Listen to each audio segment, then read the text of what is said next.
Merci Madame la Présidente. Monsieur le Ministre, avec 27% des plus de 60 ans qui n'utilisent jamais Internet, les inégalités d'accès et d'usage aux technologies numériques sont à l'origine d'un fort isolement social. Utilisé pour garder le contact, se cultiver, se divertir, faire des démarches et des achats en ligne, le numérique est partout dans nos vies.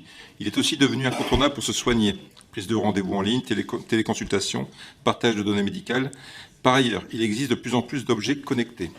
Avec toutes ces évolutions, la fracture numérique touche nos aînés, notamment par l'absence d'équipement, le prix de l'équipement, l'usage estimé complexe, le manque d'intérêt et la peur du piratage et de l'arnaque. C'est sur ce dernier point que je souhaitais avoir votre position. Ainsi, même si de nombreux dispositifs permettent de sécuriser les données, c'est dans l'usage qu'il y a le plus de risques de se faire arnaquer.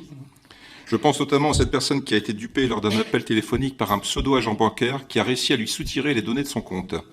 Alors, devant une population âgée qui apparaît beaucoup plus vulnérable que les autres usagers du numérique et d'Internet, quels sont les moyens pour protéger nos concitoyens les plus âgés dans cette pratique du quotidien ?